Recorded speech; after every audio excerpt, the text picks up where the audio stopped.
The one habit that I think will change your life is time traveling. By time traveling, of course, I mean writing.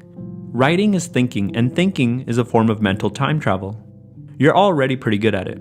For example, twinkle, twinkle, little. Most of you probably filled in my silence with the word star. Your mind is always traveling through time to determine the most likely future that will come to be. This is called a prediction.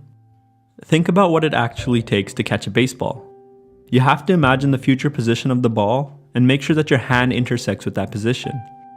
If you can already time travel, why do you need to write? Our minds aren't perfect. They routinely predict futures that never happen. For example, I could have said twinkle twinkle little car instead of star, but based on your past experiences, you knew that the most likely future was the one where I said star. This brings us to a very important point. Your capacity to predict the future or time travel effectively is malleable. Prophecy is a skill that you can get better at, and I claim that writing is one of the best ways to do it. There are an infinite amount of things you could write, but I don't want you to get overwhelmed by too much choice. Instead, I'll share one simple practice with you: mood modeling. Every morning, write down how you feel and what's going on at the moment. Record everything: your physical environment, your social environment, what you're eating or drinking, what you have planned for the day, so on and so forth. As you start to collect more data, you should notice some patterns. Does the weather affect your mood?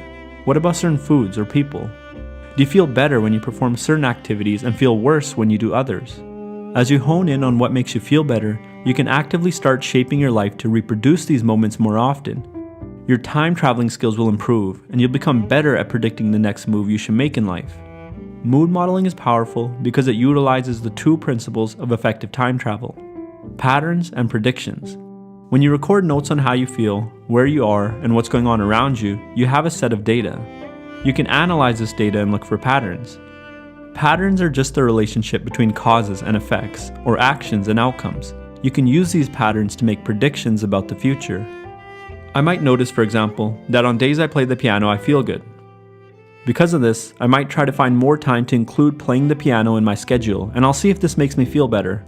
If it does, I know there's a link between the pattern of playing the piano and my mood.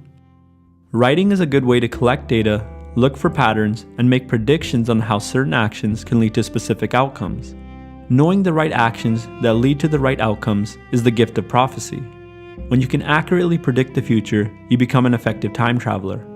So pick up the habit of writing, because your future literally depends on it.